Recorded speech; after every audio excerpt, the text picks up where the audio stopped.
The plot is what the story is about. And the story is what it's really about. So that's why I talk about this example of the bank robber. It's about vengeance. So that means like every scene is going to be about examining vengeance. It's going to be examining forgiveness or whatever it is. And that's how you focus a story. And if you feel like you have too many ideas, great. That's your second episode, or that's your sequel, or whatever it is.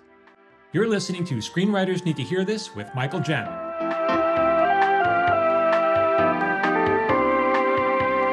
Hey everyone, welcome back to Screenwriters Need to Hear This, the podcast. I'm Michael Jamin. I'm here with Phil Hudson. What's up, Philly? What it is? What's up?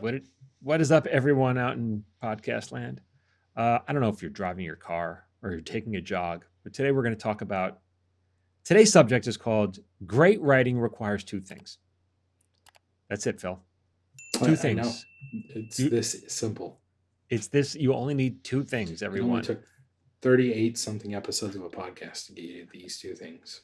We're gonna spell it out for you. So if you're not paying attention, now's the time to pay attention.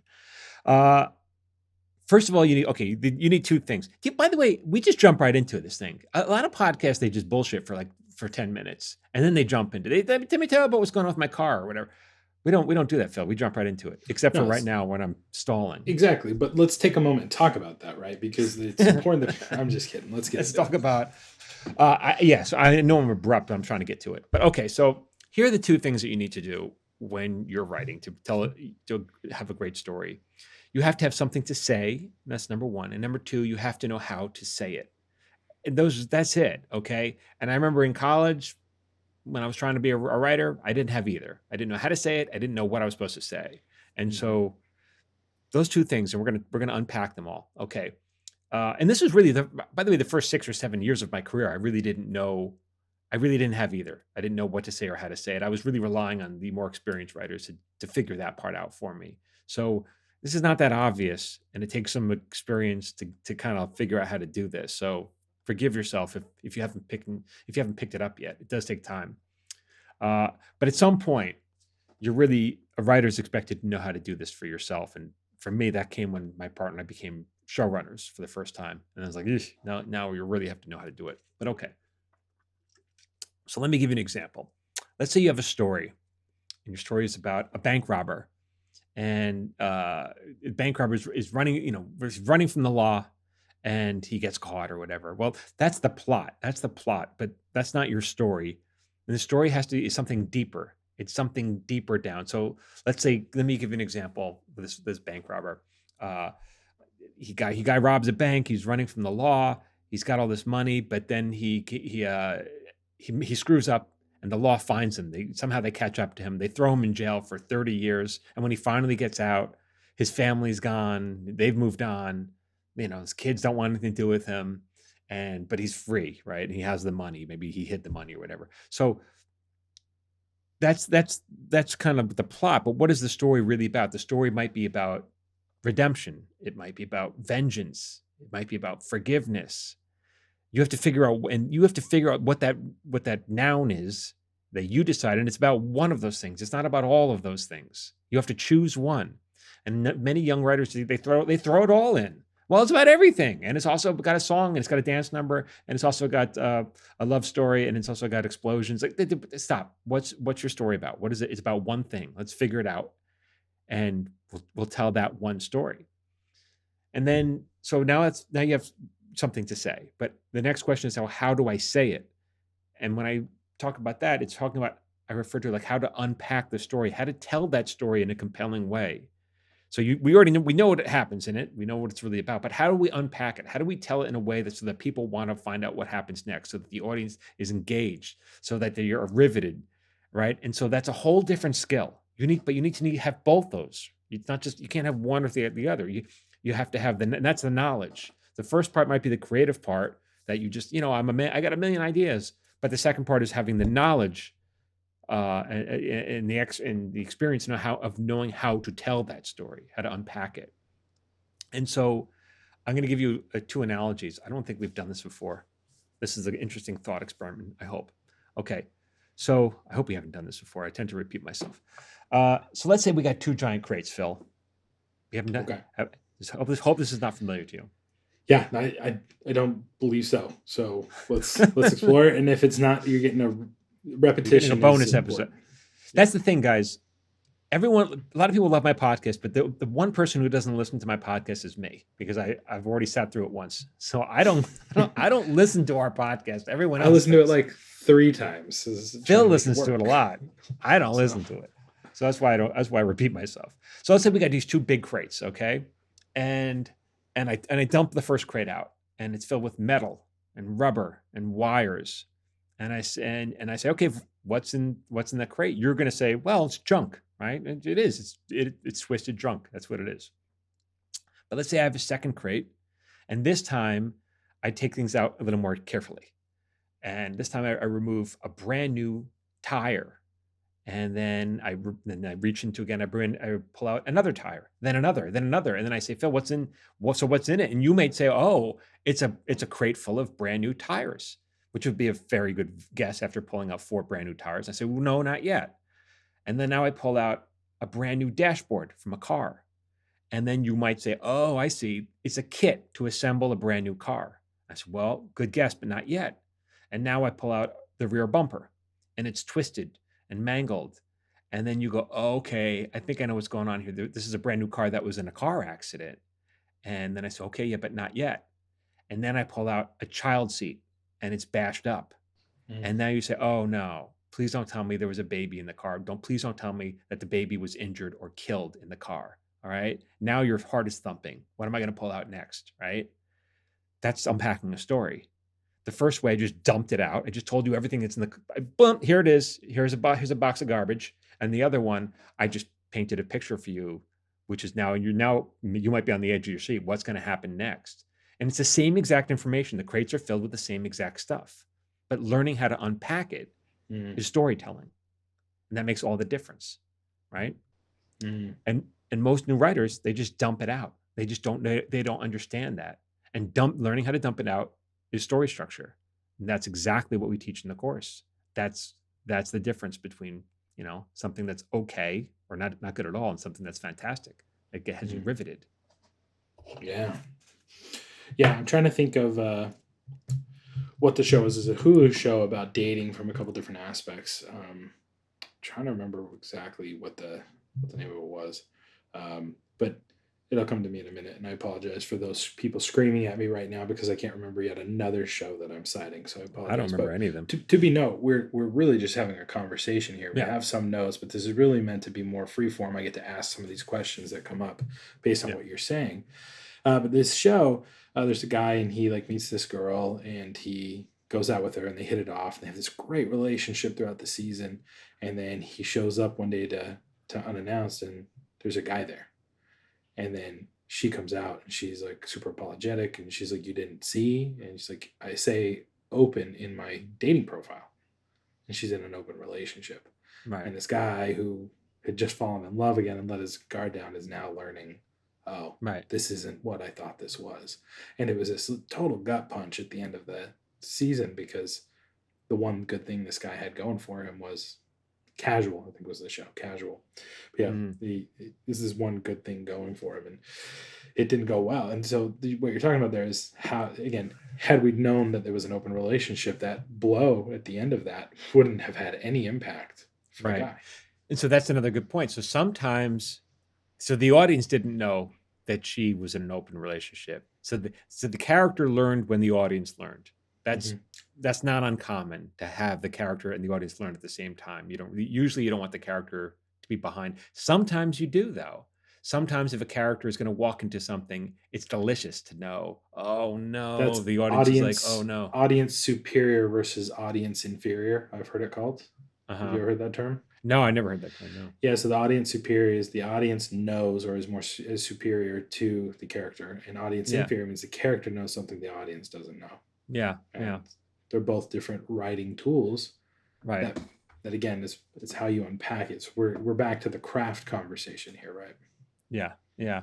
And that's something you'd be surprised how often, even my partner and I were working on an animated show, an animated pilot, and we're working on the outline now, and it's not a mystery, it's not a drama, but even now we talk about, well, should the audience be ahead of this or not?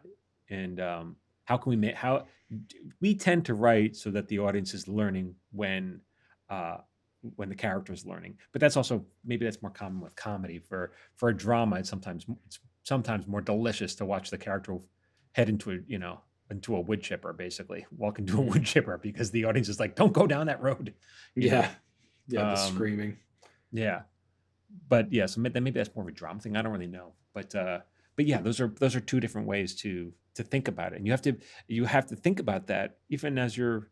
I think sometimes people they don't realize how important these, or writers don't realize how important these decisions are. These new writers, they just they write it down without really giving it much thought to. Oh, no, no, no, do I want my character ahead or behind the audience? Mm. Yeah, So what we're laying out here, again, you're saying that the way that we unpack the story is story. That's the storytelling skill that you need. What happens is plot. What yeah. How it happens and what the meaning of it is the story. Is that a fair Well, definition? there's yeah. I mean, I like to say the plot is what the story is about, and the Mhm. story is what it's really about. So that's why I Mm. talk about this example of the bank robbery. It's about vengeance. It's about, so that means like every scene is going to be about examining vengeance. It's going to be examining forgiveness or whatever it is, and that's how you focus a story. And if you feel like you have too many ideas, great. That's your second episode, or that's your sequel, or whatever it is. That's for the next one. Don't throw Yeah. it on. Don't throw the kitchen sink. And Be glad. episode 22, we talk about changing the emotional story. And I think it kind of echoes what you were talking about in that episode, which is um, having an idea of what this story is about or a theme to guide you here, that emotion to push you through. It Yeah. can really turn around a story. And I noticed that again on the last script that you read, that we did the notes on. I had Mhm. a theme there, and Yeah. it carried through the whole thing. And it really, Mhm. it's this beautiful stroke across every interaction with the Mhm. character. It's the layering of it that makes it truly beautiful, I think. Yeah. Yeah. You're examining you're just examining one subject from different angles. And so and people don't but the audience isn't really aware of it, but the writer is and should be. And that's how you make something meaningful. So not just haphazard. Yeah. Yeah. Yeah. Outside of understanding the emotional story or understanding this emotional term, what else do you think is important to know about story, or how could one better develop this? Obviously there's the course, and obviously there are Mhm. mountains of books that try to teach this stuff, but what do you think is the best way to develop the storytelling skill for a writer?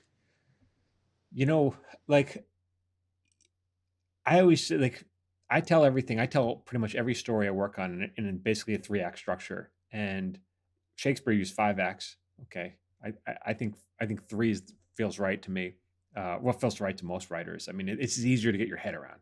I mean, Shakespeare. I'm not who's going to knock Shakespeare, but I think it's three is easier than five, and I think three is easier than two. I've worked on shows. The first show I ever worked on, just we told everything in a two-act structure, and I think that was harder than three.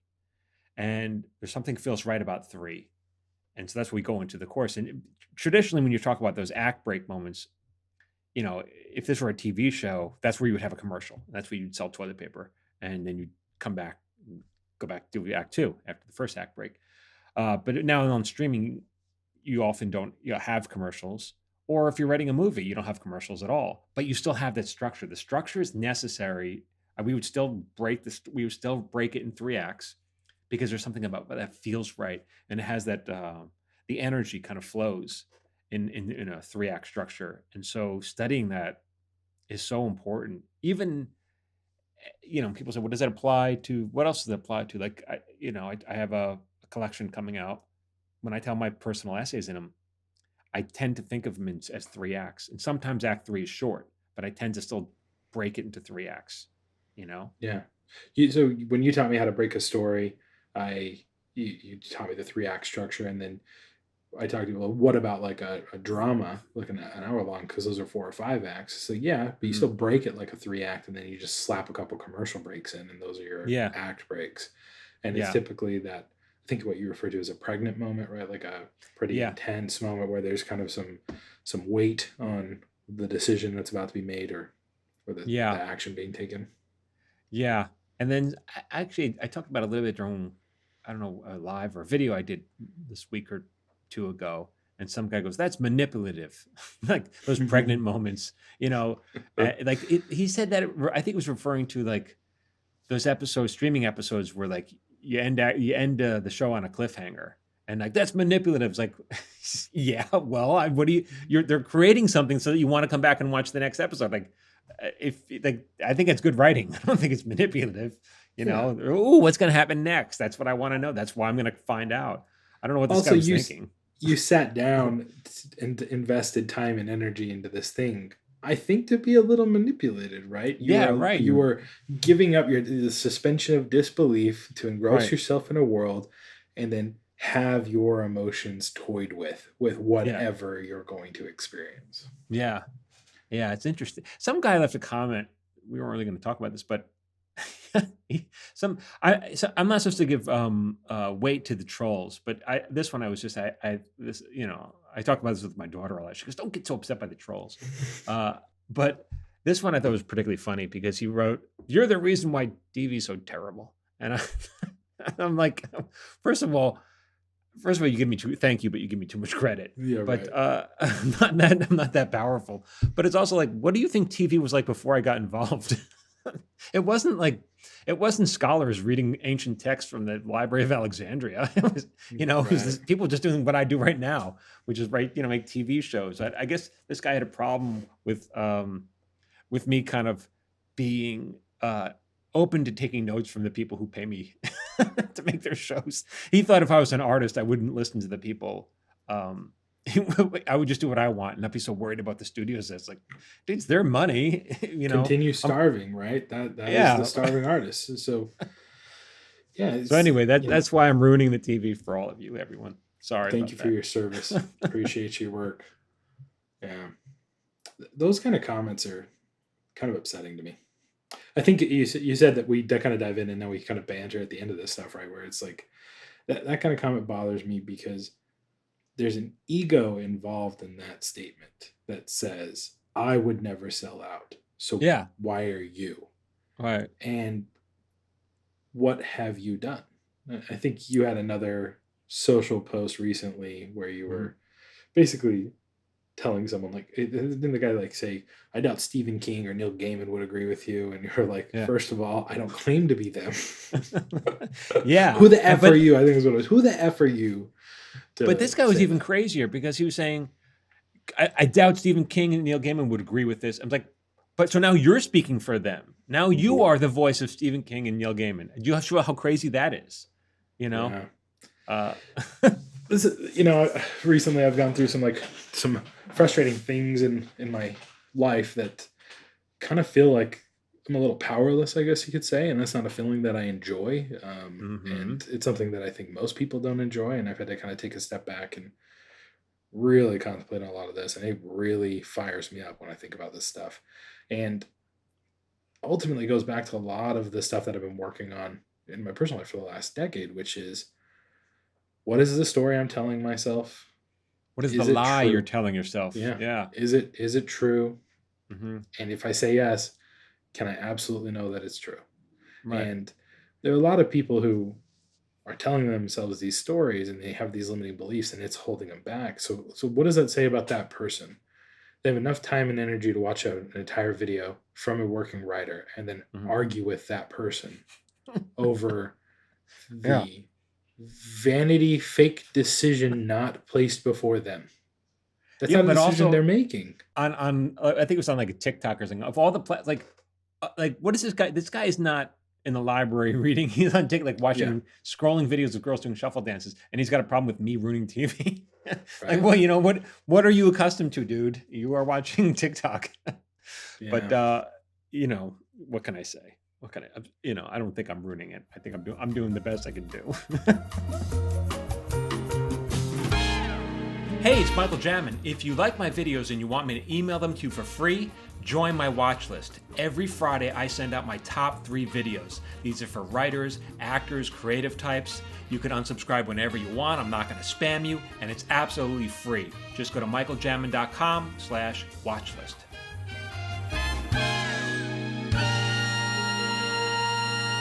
All right. Well, so we digress. I mean, maybe we Oh, bring it back to the story thing, right? yeah, And I think that's really the message that you've been putting out is good versus great, idea versus execution. Many of yeah, the podcast episodes we put out are building on the same story, the same message, which is learn story.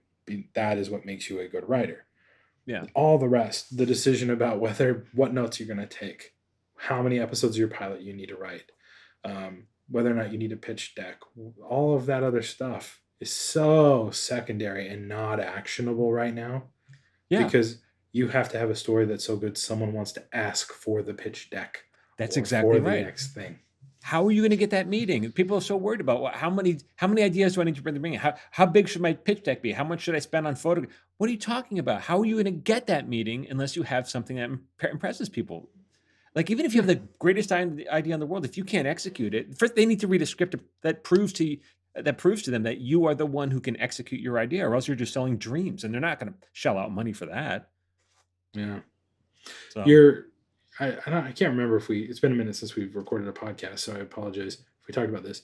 But after you gave me my notes on my script, I sent it over to a friend of mine, and he reached out to me. He's like, "Hey, my buddy and I have the script idea we want done. We have people who have money to get it done. We want to submit something to them. We'll pay you X dollars to write it, and then we'll make sure you get credit great, and percentage on the back end if it goes into production." And I said, "Absolutely, let's do this."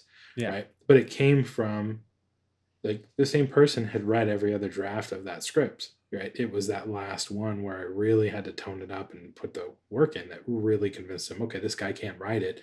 Let's put right, some money behind him to help us make more money getting something produced. right, yeah. Yeah. So Yeah, that's become an only because investment. you had a good script, right? Yeah. That's the first. So you're not worried about the pitch deck. And No. it wasn't this idea that you're doing. Hopefully, it's not even your idea; it's their idea, and It's, you're happy to do it. it's And when their you start idea. writing it, it'll feel like your idea.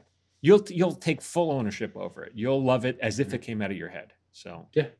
Yeah. yeah, It's their idea. They want to cut me a check. It's not hundreds of thousands of dollars by any means. It's definitely an indie thing, but I'm gonna get paid to write a feature and hand it yeah, in. Great, good, I'll take great, it. yeah, yeah. That's exactly But it right. came from telling a compelling story. Right. So I think like we talk about all these things, and we talk about sizzle reels, and we talk about shooting spec pilots, and we talk about all this stuff, and it's just really from this podcast and my interactions from you, it's just really changed my perspective on what it means to be a professional writer and what the job of a writer is and all of that. So if anyone's listening to this and has been involved in this content for a while, hopefully you're getting that same message because as soon as I change my mindset that I'm not going to knock it out of the park and be a prodigy, I'm not going to be, Kenneth Branagh on my first at bat. Mhm. It was so freeing. It But was so also, freeing. think about how this came about. You didn't beg them. Hey, can I show you my? Can I write this? It's the other way around. They asked you. Yeah. They like what you did, and now puts you in a whole different power dynamic. Now you're not begging, and now you feel sought after, and you are. They came to you. Mm-hmm. So, regardless even of how much the money is, it feels different. It For feels sure. different. Yeah, So I'm yeah, gonna have a paid writing gig, right? right.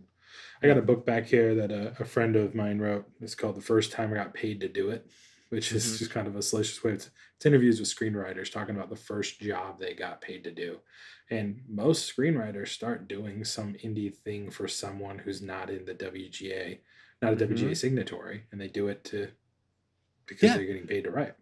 I got my first thing. Now that you mentioned, I always forget about this, but I think one of the first things I wrote was this producer had had the rights to some of this Roger Corman footage, like this old like B movie stuff, either or it was public domain. I don't remember, but he wanted me to. It was like this. It was like corny, like Hercules or something. It was like that kind of thing.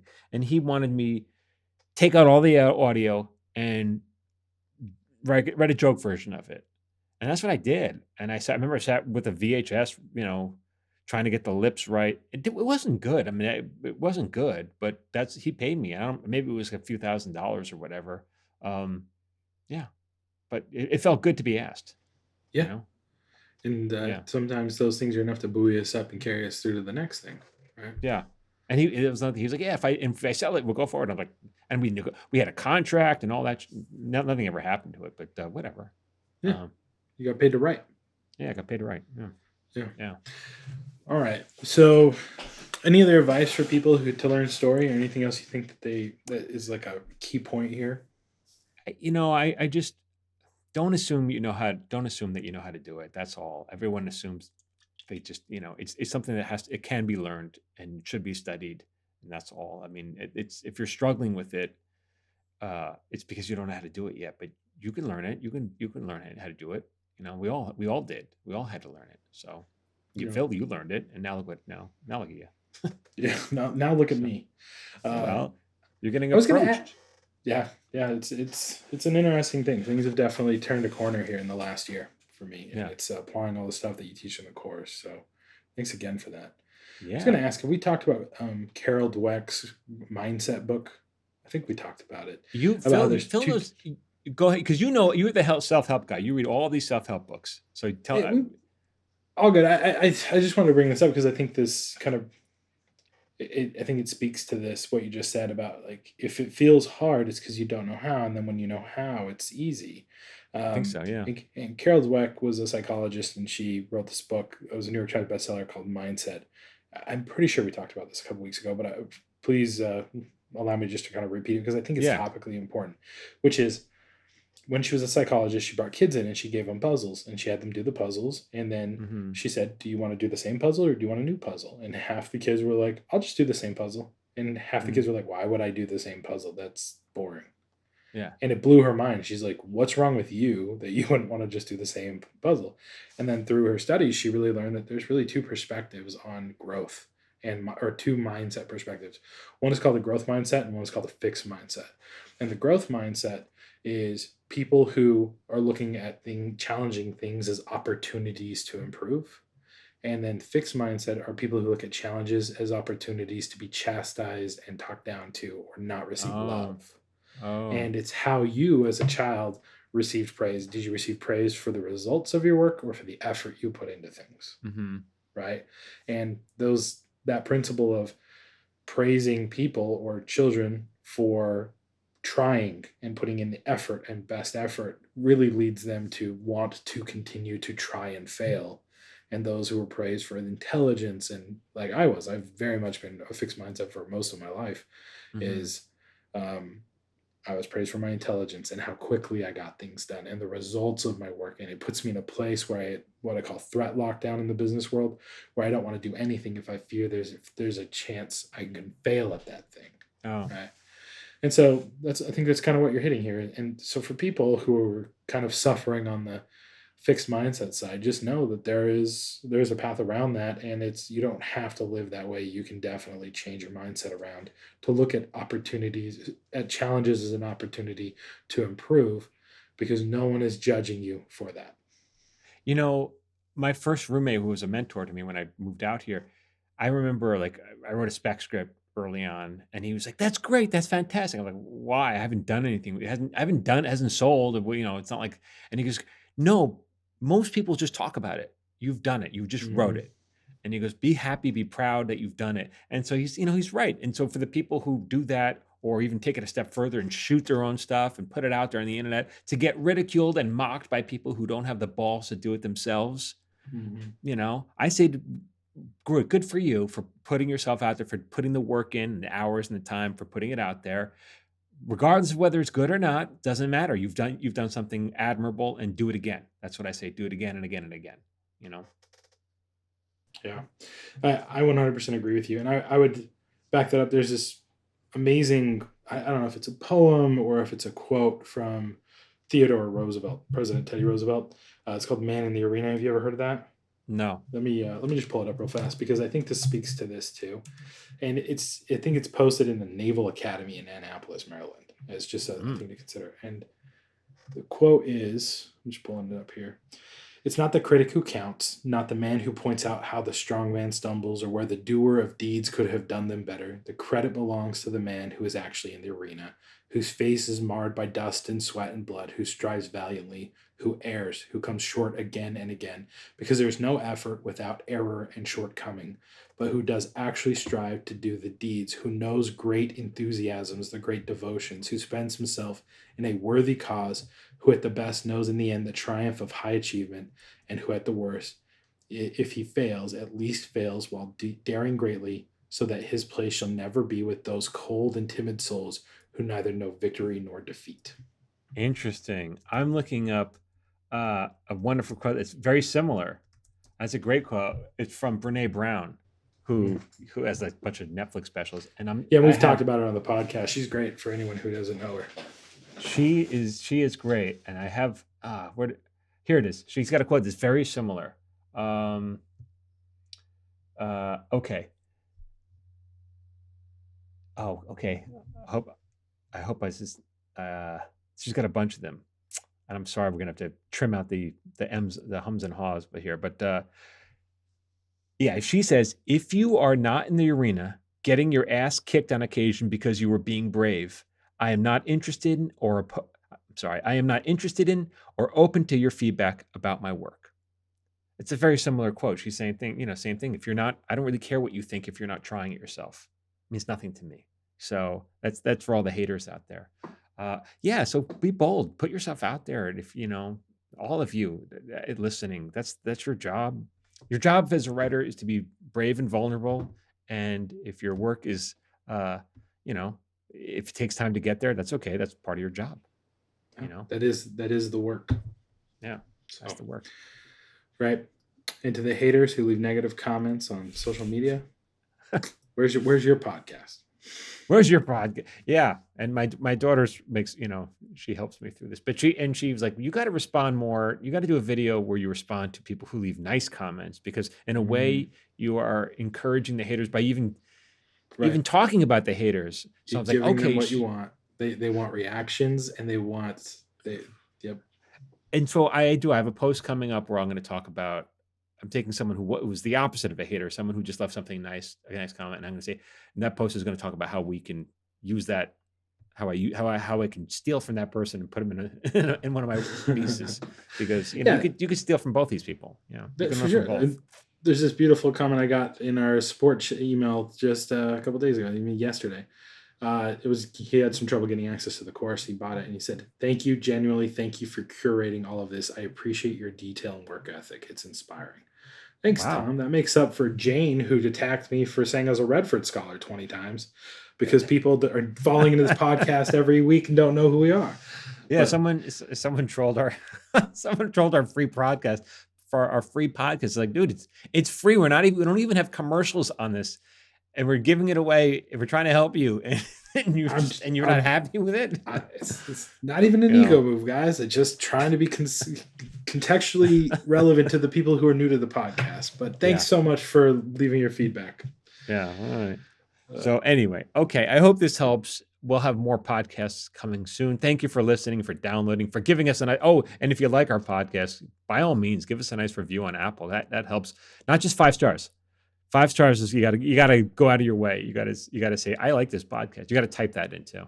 Write something nice about our podcast in the reviews there. Yeah. And as always, make sure you're checking out Michael on social media at Michael Jamin Writer. Sign up for the watch list, which again, we got an email again the other day saying the watch list is incredible. Thank you so much. And it's just a weekly 3 top videos. michaeljamin.com/watch list to get on that. We won't spam. It's free. Ever. Yeah, it's free. Again, we send it out. Free. And then the free lesson. I think the free lesson is an important one too. At michaeljamin.com/free. You can get a bunch of really powerful insight into storytelling right there. Yeah. All right, everyone. Thank you for listening. Until next time. All right. Bye-bye. Bye-bye. This has been an episode of Screenwriters Need to Hear This with Michael Jamin and Phil Hudson. If you'd like to support this podcast, please consider subscribing, leaving a review, and sharing this podcast with someone who needs to hear today's subject. For free daily screenwriting tips, follow Michael on Instagram, Facebook, and TikTok at Michael Jamin Writer. You can follow me on Instagram, Facebook, and TikTok at Phil A. Hudson. This episode was produced by Phil Hudson and edited by Dallas Crane. Until next time, keep writing.